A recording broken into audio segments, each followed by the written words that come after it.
Chapter 1। हम में से ज़्यादातर लोग एक फादर के अंडर बड़े होते हैं, सीखते हैं, लेकिन रिच डैड पुअर डैड के ऑथर रॉबर्ट क्यूसाकी की लाइफ हमसे थोड़ी अलग है।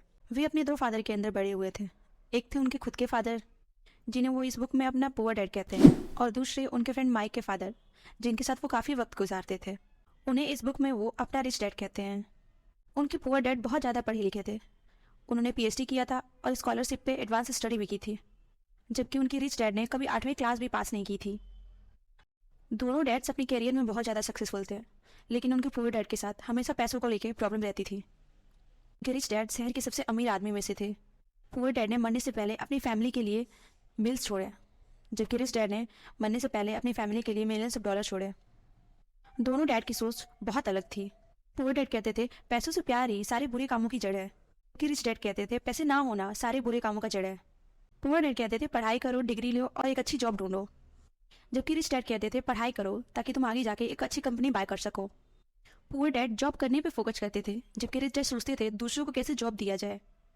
उनके पुअर डैड कहते थे मैं कभी रिच नहीं बन सकता, जबकि उनके रिच डैड हमेशा अपने आप को रिच मैन बुलाते थे। इवन जब उनकी फाइनेंशियल कंडीशन बिल्कुल ख़राब ही क्यों नहीं थी, फिर भी वो अपने आप को रिच बुलाते थे। कभी ये नहीं सोचते थे कि वो पुअर है या किसी से कम है। इसका रीज़न ये है कि हम जैसे सोचते हैं हमारी ज़िंदगी में अक्सर वैसा ही होता है।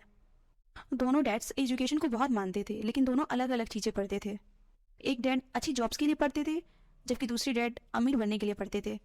पुअर डैड कहते थे मैं ये अफोर्ड नहीं कर सकता, मैं वो अफोर्ड नहीं कर सकता, जबकि रिच डैड कहते थे जब उनको कुछ चाहिए होता था वो सोचते थे मैं इसको कैसे अफोर्ड कर सकता हूँ। डैड का मानना है कि आपको अमीर होने के लिए आपका दिमाग तेज़ होना चाहिए, और दिमाग तेज करने के लिए आपको उसे चलाना होगा। आपका दिमाग जितना चलेगा वो उतना ही तेज होता जाएगा। जब आप किसी प्रॉब्लम का सोल्यूशन निकालते हो, आइडिया सोचते हो, तब आपके ब्रेन मसल्स स्ट्रांग होते हैं। ये कह देना कि मैं अफोर्ड नहीं कर सकता, इससे आपका दिमाग बंद हो जाता है, वो कुछ सोचता नहीं है।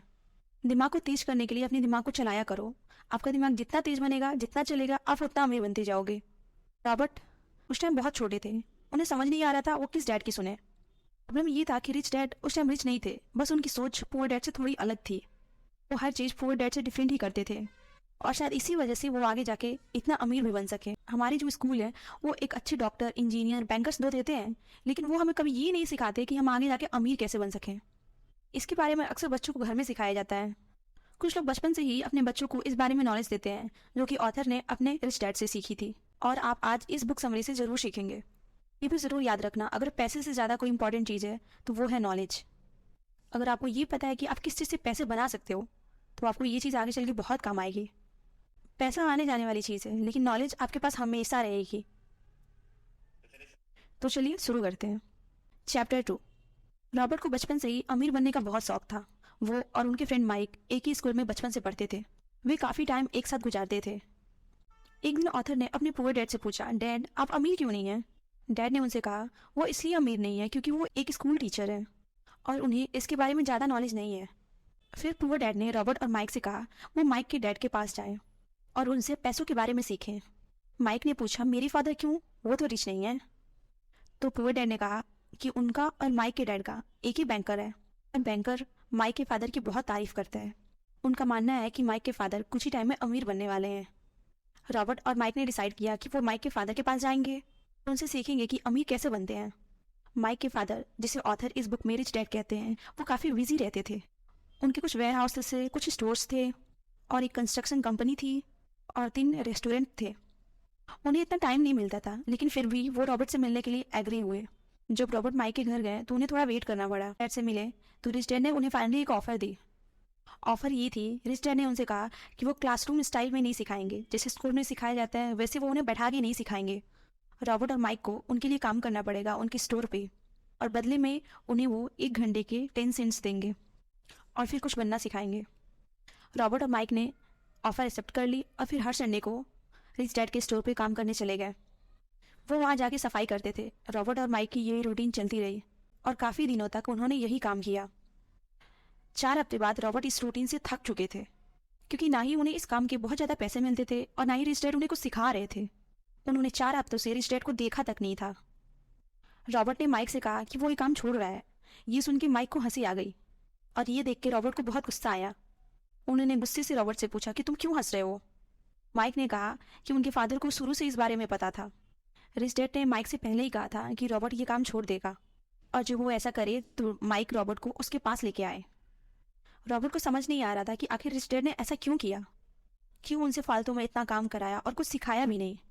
सैटरडे को रॉबर्ट फिर से रिच डैड से मिले और वो इस बार बहुत गुस्से में थे। उन्होंने रिच डैड से कहा, मैंने आपके लिए काम किया, अपना गेम मिस किया, बदले में आपने मुझे कुछ भी सिखाया नहीं, आप भी बस दूसरों की तरह लालची हो। रॉबर्ट ने अपना सारा गुस्सा रिच डैड पे निकाल दिया और फिर रिच डैड ने कहा, रॉबर्ट तुम मेरे वर्कर की तरह बिहेव कर रहे हो। फिर रॉबर्ट ने कहा, पैसे बढ़ाना अलग चीज़ है, लेकिन रिच डैड ने उन्हें कुछ सिखाया भी नहीं। फिर रिच डैड ने रिप्लाई किया कि वो रॉबर्ट और माइक को पहले दिन से ही सिखा रहे हैं। इस पर रॉबर्ट ने हैरान होकर बोला, आपने हमें कब सिखाया, आपने हमसे तो बात भी नहीं की। इस पर रिच डैड ने कहा, सिखाने का मतलब ये नहीं होता कि मैं तुम्हें लेक्चर दूँ, मैंने लाइफ का तुम्हें एक लेसन दिया है। रॉबर्ट को कुछ समझ नहीं आ रहा था कि रिच डैड क्या बात कर रहे हैं, कौन सा एक्सपीरियंस, क्या सिखाया है। फिर रॉबर्ट ने कहा, मैंने स्टोर पे काम करके क्या सीखा है, मेरे पैसे बढ़ाए, मुझे सिखाए, वरना मैं ये काम छोड़ दूंगा। रिच डैड ने कहा, देखो ज़्यादातर लोग यही करते हैं कि उन्हें लगता है कि ज़्यादा पैसे आने से उनकी प्रॉब्लम सॉल्व हो जाएगी। आई थिंक आपको भी थोड़ी कन्फ्यूजन ज़रूर हो रही होगी कि आखिर रिच डैड ने रॉबर्ट से स्टोर पे काम क्यों कराया। तो चलिए जानते हैं। यहाँ पे रिच डैड सिखाते हैं कि ज़्यादातर लोग पुअर क्यों रह जाते हैं, ज़्यादातर लोग गरीब क्यों रह जाते हैं, ऐसी क्या गलती करते हैं। रिच और पुअर में सबसे बड़ा फ़र्क होता है कि पुअर लोग सारी ज़िंदगी सिर्फ पैसों के लिए काम करते हैं, जबकि रिच लोग पैसों के लिए काम नहीं करते, पैसा उनके लिए काम करता है। इसको और अच्छे से समझाने के लिए मैं कुछ एग्जाम्पल्स देती हूँ जिससे आपको समझ में आ जाएगा रॉबर्ट और माइक ने इसे अपने लाइफ में अप्लाई कैसे किया। रिच डैड माइक और रॉबर्ट को बताना चाहते हैं कि पुअर लोग पूरी लाइफ क्या करते हैं और इसीलिए वे स्टोर पे उनसे काम करवाए। पुअर लोग पूरी लाइफ दूसरों के लिए काम करते हैं और फिर कहते हैं कि उन्हें ज़्यादा सैलरी चाहिए। उन्हें ऐसा लगता है कि ज़्यादा सैलरी से उनकी प्रॉब्लम सॉल्व हो जाएगी, लेकिन ऐसा होता नहीं है और उसका रीज़न मैं आपको आगे बताती हूँ। मान लो 3 भाई हैं जिनकी अभी अभी शादी हुई है और तीनों एक ही एरिया में रहते हैं। अब देखा जाए तो तीनों की खर्चे एक बराबर होंगे क्योंकि ये तीनों एक ही एरिया में रहते हैं और तीनों पे सिर्फ अपनी वाइफ की रिस्पॉन्सिबिलिटी होगी। लेकिन क्या तीनों हर महीने एक जैसे ही पैसे कमाते होंगे? बिल्कुल नहीं। इसमें से जो सबसे ज़्यादा कमाता होगा चांसेस हैं कि वो सबसे ज़्यादा खर्च भी करता होगा, जो कम कमाता होगा वो कम खर्चा भी करता होगा।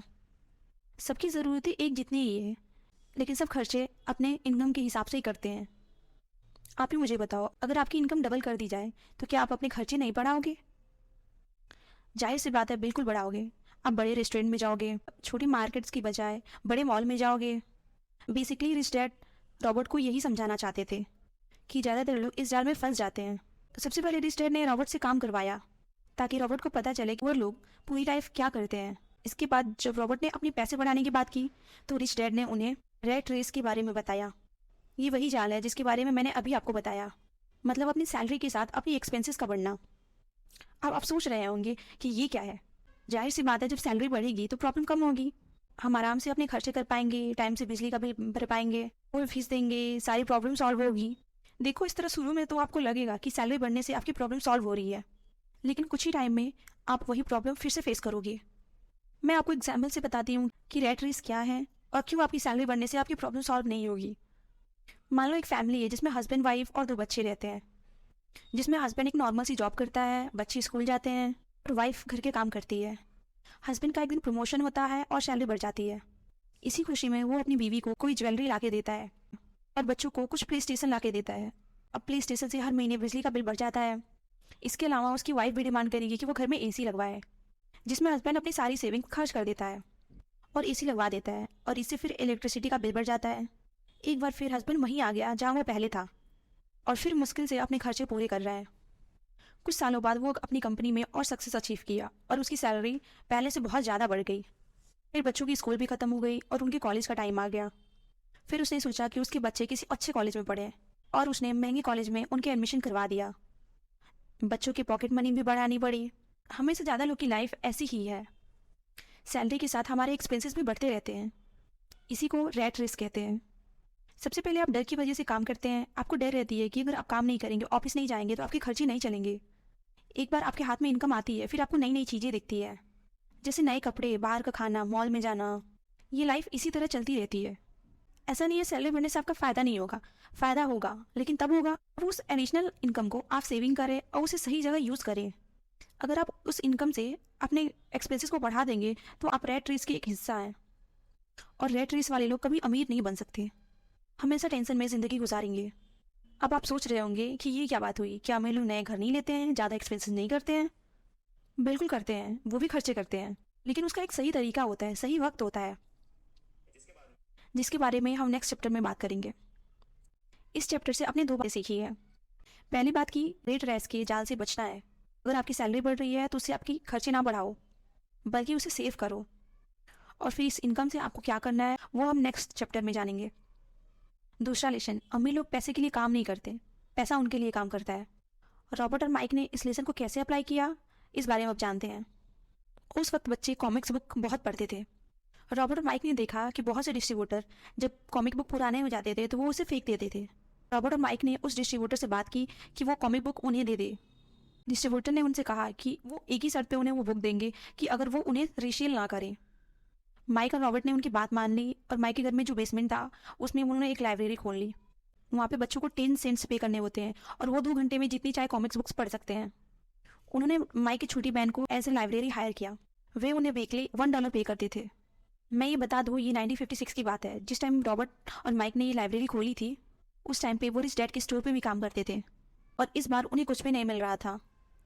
रिच डैड चाहते थे कि रॉबर्ट और माइक पैसों के लिए काम ना करें, कुछ ऐसा सोचे, कुछ ऐसा करे जिसे पैसा उनके लिए काम करे, और उन दोनों ने ये कर दिखाया।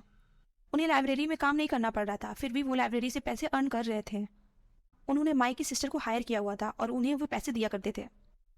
इन अदर वर्ड्स, पैसा उनके लिए काम कर रहा था और उनको और पैसे कमा के दे रहा था। इसलिए आप भी सोचें कि पैसा आपके लिए कैसे काम कर सकता है, पैसे को आप सही जगह कैसे इन्वेस्ट कर सकते हैं। आपको सोचना चाहिए, कोई आइडिया निकालनी चाहिए या फिर किसी एक्सपीरियंस बंदे से पूछना चाहिए कि पैसे कहाँ इन्वेस्ट करें। आज की लेसन यही खत्म करते हैं। चैप्टर 3 कल की वीडियो में। अगर आपको वीडियो पसंद आए तो लाइक्स करें, कमेंट्स करें। अगर आपको नेक्स्ट चैप्टर सुनना है तो प्लीज़ कमेंट जरूर करें।